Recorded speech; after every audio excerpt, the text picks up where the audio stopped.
Turn your Bibles to Mark 14 as we continue our exposition of this gospel. Most of you don't remember the day, perchance, but on April 19th, 1995, the attention of the United States was drawn to a relatively small Midwestern city. Many watched in horror as we saw the devastating human loss. It was a bombing that went over. We had many national tragedies throughout our history as a country, and we'll have many more. But there was something about that one that made it different. Something about that one that touched the soul of our nation. A massive bomb blew up in Oklahoma City, destroying 325 buildings. 90 cars were burned. 168 people were killed, including about 20 that were age 6 or under. But that's not what hurt the most. See, we had endured some attacks before. In February 1993, a group of terrorists had driven a Ryder truck full of explosives into the World Trade Center, and they blew up. In June of 1993, there was a plot to plant bombs at key points all around New York City by terrorists, and by God's grace, it was foiled. In March of 1994, there was a terrorist attack in Salt Lake City, and in June 1995, another one in Brooklyn, New York. And there had been terrorist attacks abroad against Americans in Beirut, Somalia, other places, but this was new. The ultimate of that we know was 9/11. Immediately after the bombing that happened in 1995, the country found some solace in directing its anger at the Middle East, as we often do. There were calls to kill Gaddafi, he must be behind it, or exterminate Saddam Hussein, it must have been his design, or to attack the Muslim extremists in Iran. We just knew it had to be another terrorist attack. But there was something that we found out in our nation that really brought a deep wound to our soul, because the news leaked out that this unthinkable act of evil was done by one of us, by Timothy McVeigh, a former veteran. It was stunning to many. See, it's one thing when your enemies attack you, isn't it? I mean, that's to be expected, but when it's something completely different, when one of your own betray you, and some of you have felt that deep sting in your soul. The list of betrayers is long and well known. The brothers of Joseph betrayed him. Absalom betrayed his father David. In the infamous Dante's Inferno, the evil Junius Brutus. If you're a sports fan, the 1919 Chicago Sox, the Black Sox scandal, many of you remember that. It was the White Sox, but they called it the Black Sox scandal. In our lifetime, for many of us, Aldrich and Rosario Ames betrayed their government, caused the death of many CIA agents that were undercover around the world. But of all the people who betrayed, and it's become synonymous with betrayal, Judas Iscariot. You don't even call your dog Judas Iscariot. Think of it.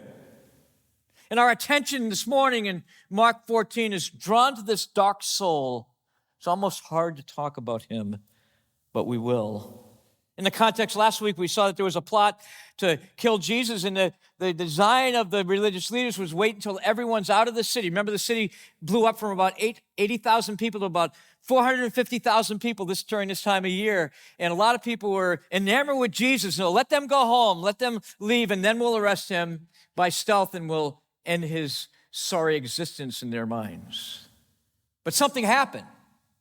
All of a sudden, Judas Iscariot shows up and says, I want to offer him to you. What will you pay me? I'm going to cash in my chips on Jesus here. What will you pay me for him?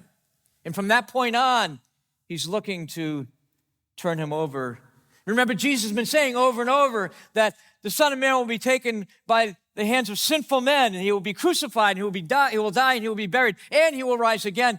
It flew over the disciples' heads, but these men did want him dead. Judas was selling an innocent soul. No, he was selling a perfect soul. He had traded the sovereign of his soul for a few scraps of metal, and he really, in essence, had sold himself. To whom? To the devil. This man's black soul is an available place from which Satan would launch his fury against the Son of the living God. If you have your outline, you have it there this morning. We're going to look at a number of things. Remember, we're calling this the calm before the storm. And when there's a storm coming, you're always preparing, right? You prepare, get things ready. Your heart's down, right? You take care of all the things that are going to fly around and kill other people. You do that, so you be ready. Well, in this sense, the storm hasn't started yet. It's going to. And so this is all the preparation, all the theological preparation, the practical preparation that's going to go on before Jesus is arrested and he's going to be crucified and he's going to rise again. And so the first point appropriately this morning would be the preparation.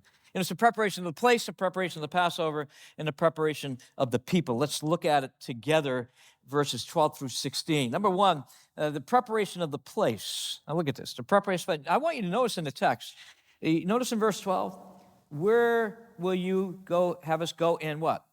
Prepare, right? Prepare. Down at the end of verse 15, it says, prepare.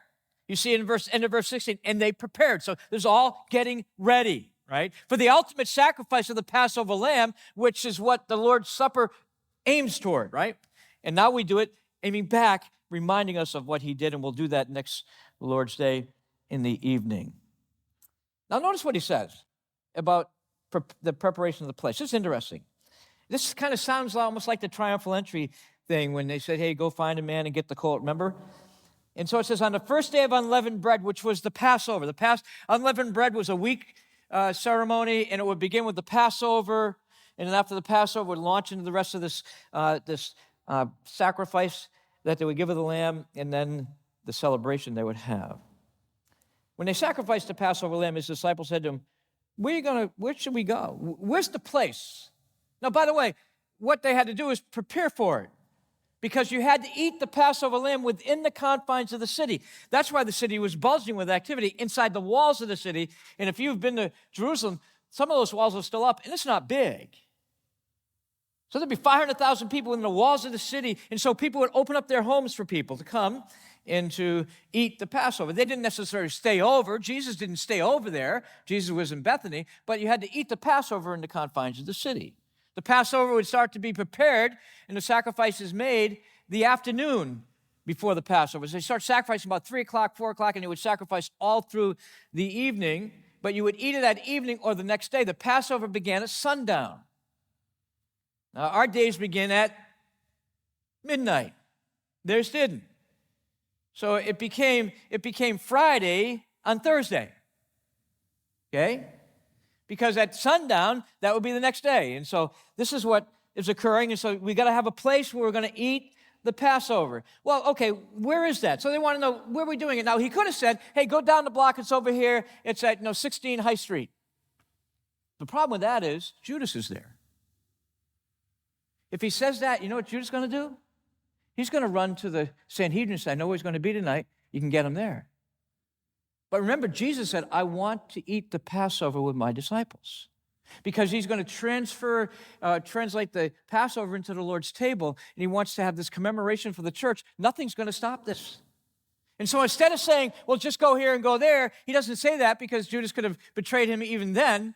And of course, after this, Judas goes and tells him where he's going to be praying that night, and that's where it all occurs. And so go down now. Well, how am I going to know where it is? This is kind of interesting. It doesn't seem that definitive when you're reading it.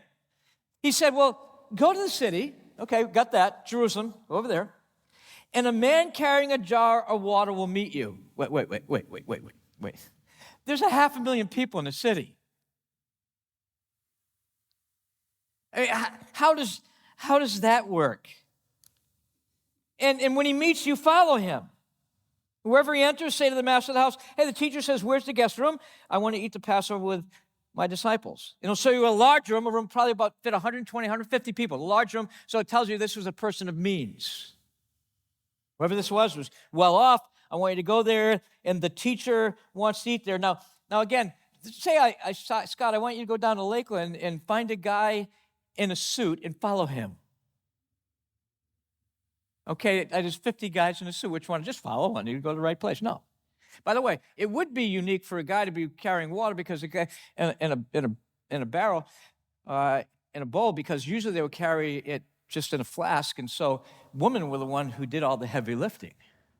Some of you are thinking, and we still do? And so it would be abnormal to see a guy with a jug of water on his head. So that immediately would be abnormal, okay? And it may be that this was preset and that man knew who these men were. He knew all the 12 disciples. And he'd say, oh, I recognize him. That's the guy. And he'd go with him, okay? Matter of fact, many people think this is Mark. This is John Mark. We see in verse 51, Jeff's going to explain that to you in a couple weeks. You see in verse 51 there that Mark it seems to be that Mark followed, he celebrated the Passover with them in the room, and then he left with them and followed them to the garden, and Jesus prayed, and then when they came to arrest him, he was the one who escaped. He was just kind of wearing a robe. So it might be a self-signature there in verse 51 of the same chapter. And we know that this was the upper room where the disciples met later on, right? After the resurrection, they're in the upper room and they're waiting for Jesus. Oh, not waiting for him. They think he's gone. And so they find out Jesus is risen, and that's where he met with Thomas. And so this becomes a room. This becomes the birthplace of the church. But this is where it all began. So Jesus has this thing. They go down and they find this guy. And he says, I want you to be there. I love what William Lane draws a picture for us well.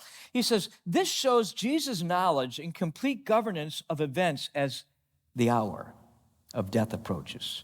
Jesus is not a tragic hero caught in events beyond his control. There is no hint of desperation, fear, anger, or futility. Jesus does not cower or retreat as plots are hatched against him. He displays, as he has throughout the gospel, a sovereign freedom and authority to follow a course that he has freely chosen in accordance with a set plan. Judas and others may act against him, but they can never act upon him. That's perceptive. I think we have to remember here that this is the sovereign plan of God, that this would happen. Now, we have to remember, I think, also that the city dwellers would open up their homes. So that wouldn't be that abnormal that someone would open up their homes, right? And I think one more thing to consider, that Jesus really had a desire to spend some intimate time with the disciples because he's preparing them for something. And if you want to jot in your notes what happens right in this little section, and between verse 16 and verse 22, somewhere in here is John 14, 15, 16, 17, where Jesus teaches them and expounds on the ministry of the Holy Spirit who's going to use them in their lives. That he expounds on the hatred of the world for those who follow me, expounds on what fruitfulness looks like, and then prays for them in John 17. And then they sing a hymn and they go out. And if Judas would have betrayed him then, none of that would have happened, and all that preparation would have been done. But again, we're not on man's time clock, we're on God's time clock. And this is the sovereign of the universe. This is how he designed it to be. And so they get the place ready. Matter of fact, verse 16 says, the disciples set out, went to the city, and found it just as he had told them. Surprise, surprise. And they prepared the Passover. That leads us to, what does it mean to prepare the Passover? Well, you would have to get ready for the Passover. If you're getting, let me illustrate this way. You would have to get ready for Thanksgiving, right? Especially if you're hosting it. So you go out and you buy, how many have turkey at Thanksgiving? How many have a turkey as a husband? No, I'm just kidding. Some of you raise your hand. No, you have turkey, right? Or maybe some of you have ham. I don't know what you have, but you prepare, right? You get the food ready, you get the house ready, you clean the house, people are coming over. There's a lot of preparation going on. And so there's a lot of preparation they would do to have this Passover meal. And one of the things you'd have to do is get the Passover lamb. And so you'd go down to the temple, the lamb would be sacrificed, and you would bring the lamb back. After part of the lamb was burnt, offered to God, you would bring the rest of the lamb back, and you would eat it, and you had to eat it that night. And by the way, you had to eat it all. You remember those days when you were a kid? You didn't eat all of your meal. And so, I'm not hungry. You're going to eat it all. In my house, you had to stay at the table until you ate it all. That caused a big problem in my life when we had liver and lima beans. Like all of it, I don't want to eat any of it. And so you had to sit there until you ate all of it. They had to eat it all. So they're going to eat this whole Passover lamb that night.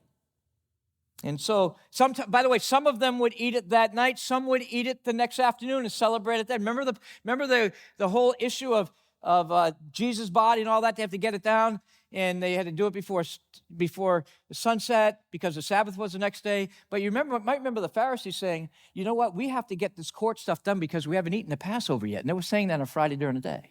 We have a couple hours left. We got to eat it all before nighttime. So they're preparing the Passover. I'll talk more about Passover next week. And so the Passover is prepared. Things are ready to go. And then the people.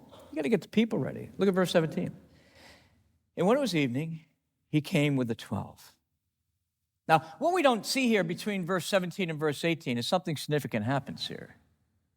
And what happens is when they come in and they're ready to eat, their feet are dirty, and usually there would be a servant there to clean their feet. There are no servants there.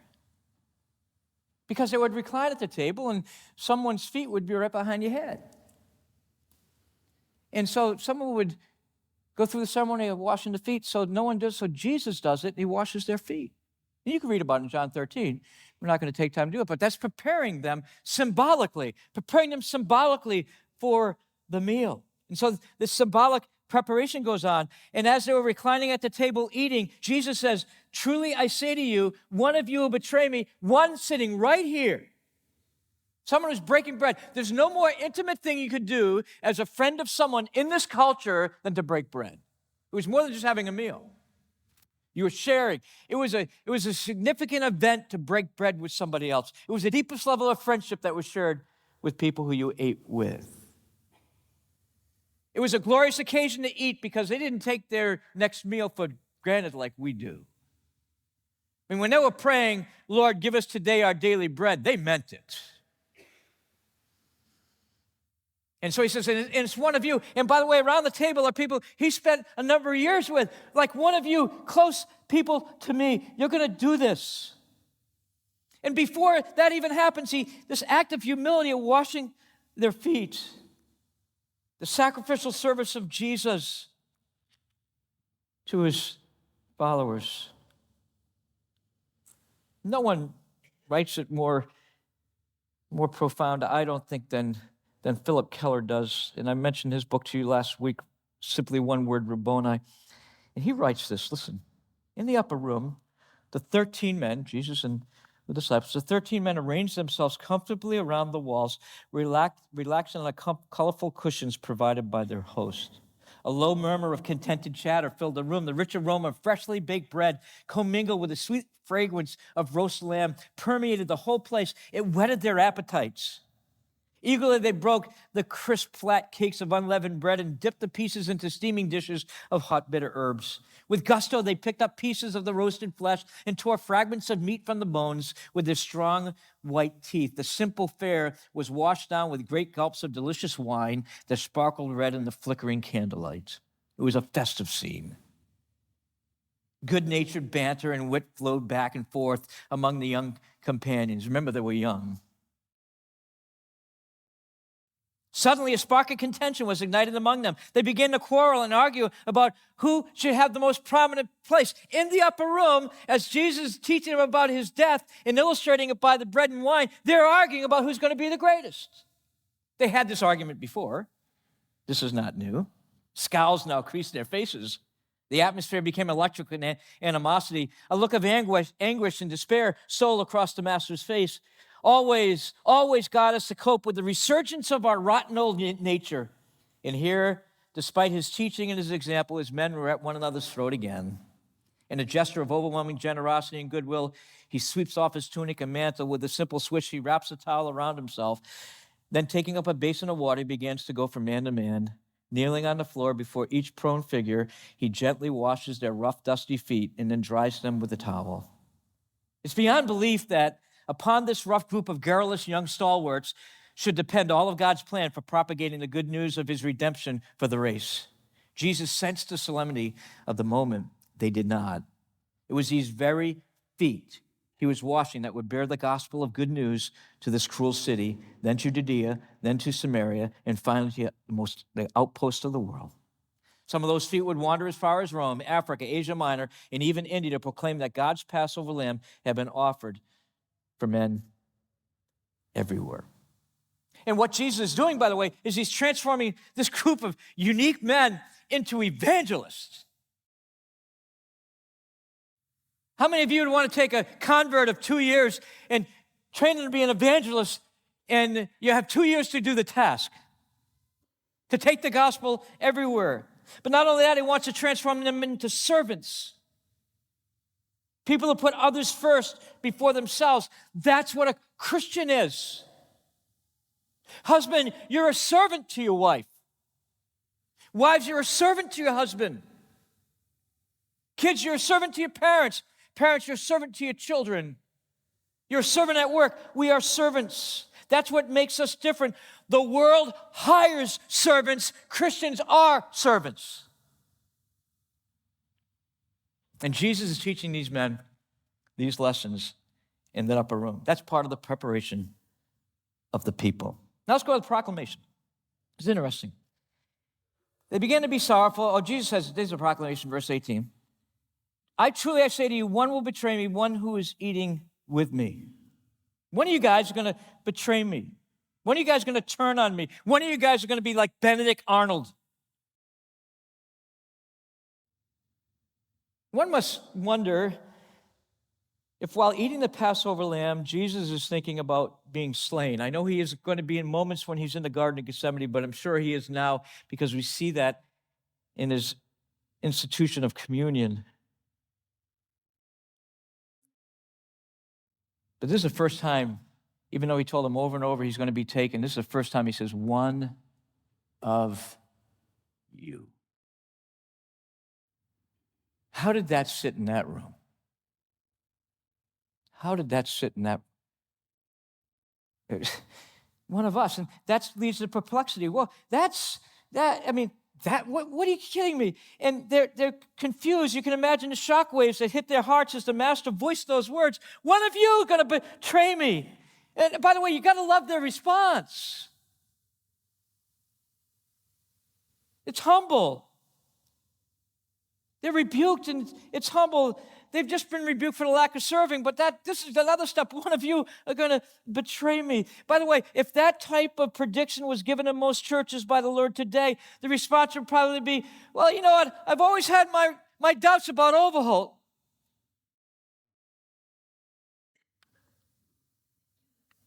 I mean, it does seem like, that Josh Baldwin seems a little slippery. And Milo, forget that. Miles is just, Dan Green told me the other day about Troy Brown. I mean, they're saying, is it me? By the way, that tells you something about them. They've been having moments. There have been times when they thought, you know what, I think I might jump ship on this thing. Not going the way I thought it was going to go. Is it me? You almost expect to read, let's take a vote. How many think it's Judas? All in favor, aye. Okay, that's what we think, right?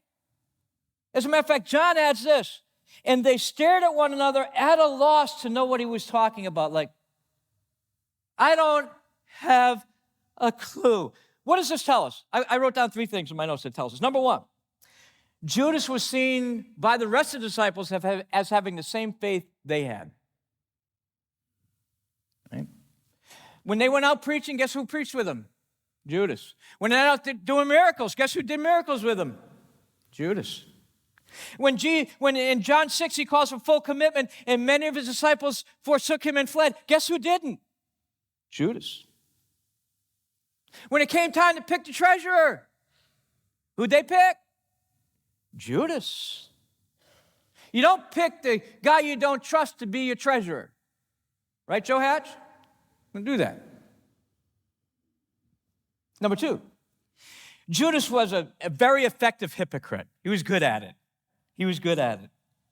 I mean, he had been with them for 3 years. He stayed with them through the tough times. But the fact that they didn't even have a clue showed you how much he looked like a believer. They couldn't even think that it would be him. And number 3, Jesus treated Judas just like he treated the rest of the guys. See, if he would have treated Judas different, they would say, yeah, we've noticed he doesn't let Judas, and we notice he never asked Judas, and we notice how he looks at Judas, I think it's probably, and by the way, Jesus said way earlier that didn't I choose 12 of you, and one of you is a devil. So he knew, and that flew over their head probably, but he treated them just the same. Wow. And again, he even washed his feet like he did the others.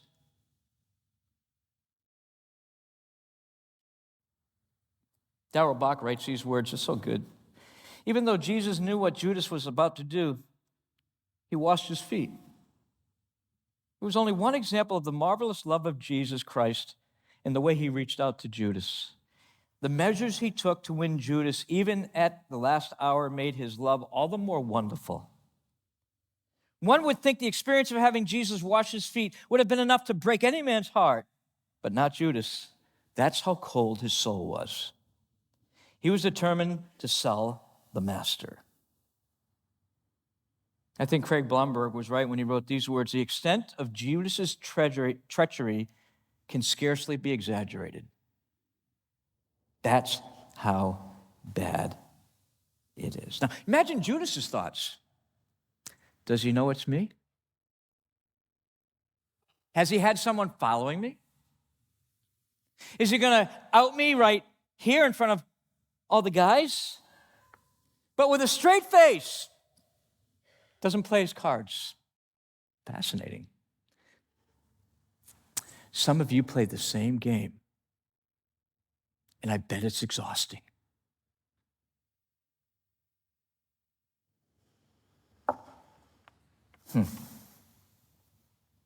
And so he leads us to the prediction. Here it is. He said, it is one of the 12. That must have just stung. It's one of you. Watch this. Who is dipping bread in the dish right around here. And the Son of Man goes, well, what's going to happen to him? Well, the Son of Man goes as is written of him. In other words, we've talked about this. This is God's design for the sovereign. Jesus was a lamb slain from the foundation of the world. Hebrews 10 says that Jesus said, a body you prepared for me. This is why he came. The Son of Man did not come to be ministered unto, but to minister and to give his life for ransom. This was the plan of God, but woe to the one who makes it happen. Whoa. Whoa. That's interesting. That's sobering. A lot of people want to know, why did Judas do this? As a matter of fact, people have been asking forever, why would the man do this? Here's what I found in my life. It is almost inexplicable to give the reasons for sin.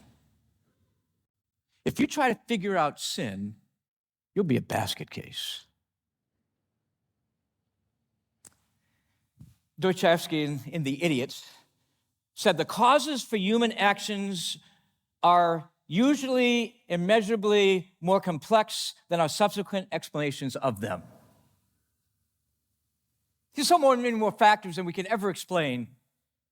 Incredibly complex. But nonetheless, people have tried to explain, well, why would Judas do this? Why would he do this thing? And there are a lot of stories that have been written. There's a story of Joseph of Arimathea. It's taught that Judas was the son of the brother of Caiaphas. There have been more. There was one legend called the Acts of Pilate where Judas went home after the betrayal and found his wife roasting a chicken. And when he told her that he was planning on killing himself because he was afraid that Jesus would rise from the dead and would take vengeance on him, she replied that there's more chance of this chicken in this fire jumping up than there is of that happening. And right after he said it, the chicken jumped out of the fire.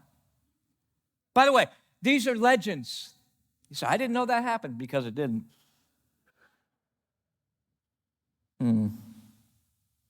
Many of you have lived long enough to remember the rationale behind Kazantzakis' play, The Last Temptation of Christ.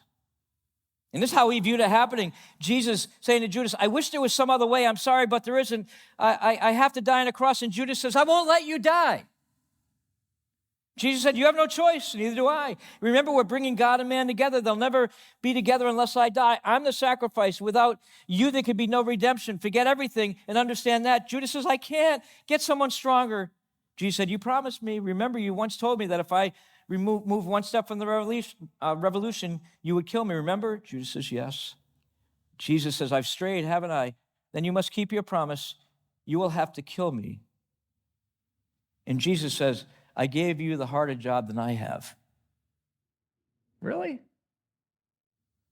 By the way, that played on Broadway for over a year. If you're wondering why people have weird views about Jesus. Before I go on, I have to say this.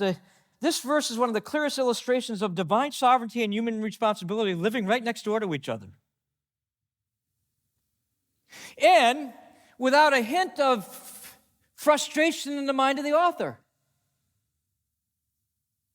God, totally sovereign, plans that his Son would come to die on the cross for sin and rise again. That's God's plan. But the people are responsible for the acts that they had in it. Yet they did it according to their own human choices. Wow, how does that work? Don't know, I'm not God. But side by side, without tension in the pen of the author, we find them. Let me say this. Divine authority and power does not cancel out human responsibility. Divine sovereignty does not cancel out human responsibility. You see that in Acts 2 when Peter's preaching. He says, Jesus of Nazareth, right? Taken, and he says, and by the foreordination of God, you took him. It was God's plan, that's right, and you took him. He didn't make them take him. They were glad to take him, but it was God's plan. You say, which one is it? Yes. Yes. We want to jump comfortably onto one side so we don't feel tension, but we need to feel that tension.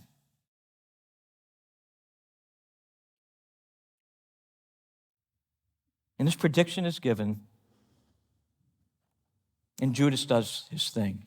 Now, we are added by the gospel writers that Jesus kind of leans over to in Matthew, Jesus leans over to Judas and says, whatever you do, do it quickly. And it seems like only he understood it because, by the way, I don't think the other disciples ever got it because if the other disciples knew what he was doing, he'd never get out of the room, right?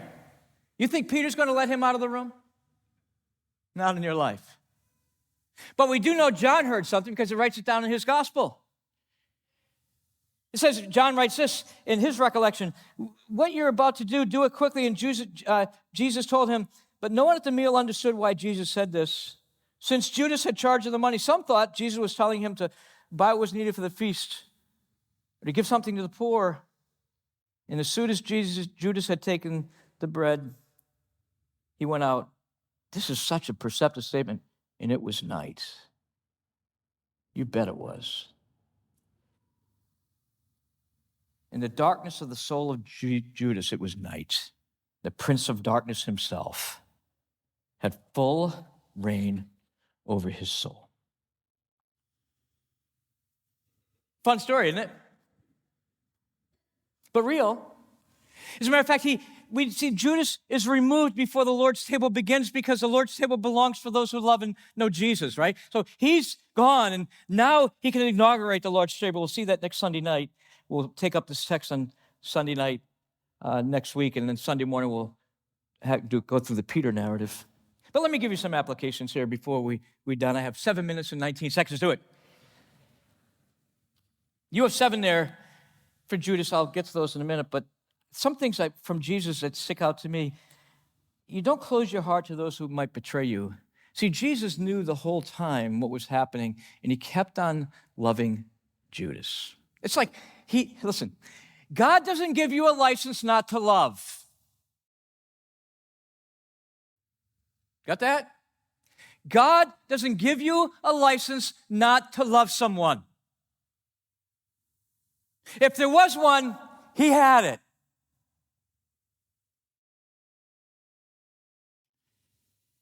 And the other thing for me is that when you're betrayed, guess who understands? Jesus. No wonder the writer of Hebrews says, we have a sympathetic high priest who's been touched to the feelings of our infirmities. He knows what it's like to be betrayed. But back to our list here that I have in our outline. Number 1, there is greater punishment for those who embrace Christ outwardly but don't have faith in him. You see that in the text, right? Verse 21, the Son of Man goes as written of him, but woe to that man by whom the Son of Man is betrayed, it would have been better for that man if he had not been born. To not exist would be better than what he's dealing with right now. Hebrews 10, verse 29 talks about it. Those who have heard the gospel over and over and over and over and over and over and over and over and over and been around the truth, yet are not willing to submit it to it. By the way, you think Judas regrets his lack of commitment to Christ now? Number two, people who walk away from Jesus are personally responsible. They can't blame it on anyone. I shouldn't say this. They can blame it on anybody, but it's baseless.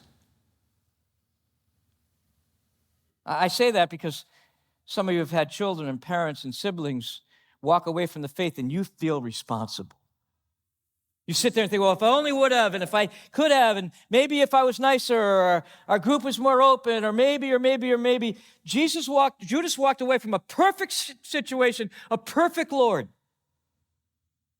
Today we live in a blame culture. Everyone is a victim. It's always someone else's fault. Some of you who haven't given your heart to Christ yet, you need to stop blaming people. What else is Jesus going to have to do for you to step over the line? What's it going to take? Number three, hearing the Bible taught isn't enough. You have to believe it, right? You have to believe it. Judas heard everything. He heard the Sermon on the Mount. He heard all the parables, heard all the overt teaching, heard everything Jesus had to say. I mean, think of being in that class. You want to be a discipleship group? How about Jesus being the discipler, and you got him for 2.5 years, 24/7? He had complete access to all the truth he needed. And by the way, so don't you. I work hard to teach the Bible. I love doing this. Done it for over 40 years, 27 years here, and I want to get better at it all the time, so I'm trying to get better. Why? Because it deserves it. Jesus deserves it. But this is what we do. We teach the word of the living God. Because we believe God builds his church through his word by the power of his Spirit and always for his glory. But it's not enough to hear it. Right? You respond to it. It's not enough to hear it over and over and over and over. Judas heard it all. And some of you have heard it all, and it's past time for you to step over the line. Give your heart to Christ. I say that because I care for you. I say that because the scripture is clear. It is a fearful thing to fall into the hands of the living God. Number four, being around believers doesn't make you a Christian. I mean, Judas was around all these believers all the time, right? He was there day and night. Some of you have grown up in Christian homes, gone to Christian school, great youth groups, gone to retreats, conferences. I mean, you belong to a great church, yay, heritage. But that doesn't get you in. Doesn't get you in. You can do all of that and be lost. Judas is proof. So, where's your soul today? You fooled us all? Fooled your husband, your wife, your kids, your parents, your grandparents?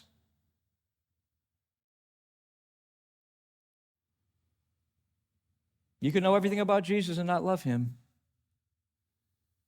As a matter of fact, Paul talked about people who said they did not receive the love of the truth that they might be saved. Not receive the love of they didn't love God, didn't love Jesus, didn't love the truth, but they liked the environment.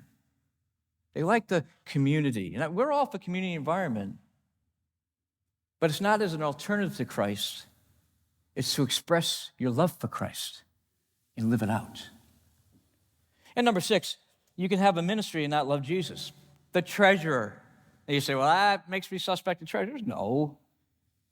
But Judas had a ministry, and he didn't love Jesus, right? I mean, Judas had a ministry. Maybe you have a ministry. Maybe you're involved. And then lastly, you can lose your salvation, or you can't lose your salvation, but you can fake it. You can't lose your. If you're a Christian, guess what? You're a Christian. If you're in, you're in. If you're part of God's family, you're part of God's family. There's no one that can pluck you out of God's hand. Nobody. Jesus made that clear. You're secure as secure can be, right? So if you're a Christian, you've given your heart to Christ, I believe that Jesus is the Christ, the Son of the living God. I know I'm a sinner. I believe that he died on the cross for sin. He rose again, ascended to heaven. My only hope for eternal life is Jesus. I trust him. He's my Lord. He's my Savior. All I have is his. Listen, if you're there, you're going to make mistakes. If you're there, you have made mistakes. You're going to sin, you're going to do, but you're never going to get out. But you can fake it. You can fake it. I'm going to close with this statement quoted from one of my mentors, John MacArthur. Quote, "For 3 years, day in and day out, Judas occupied himself with Jesus Christ. He saw the Lord's miracles, heard his words, even participated in ministry. In all that time, no one ever questioned his faith. He had the same status as the other disciples, except for the Savior himself, who knew the thoughts of Judas' heart. No one ever suspected this man would betray Christ. Yet while others were growing into apostles, Judas was quietly becoming a vile, calculating tool of Satan." See, Judas wasn't deceived. He was a phony. He understood the truth, and he posed as a believer. Furthermore, he was good at it. The cleverest hypocrite we read about in all scriptures, for no one ever suspected him.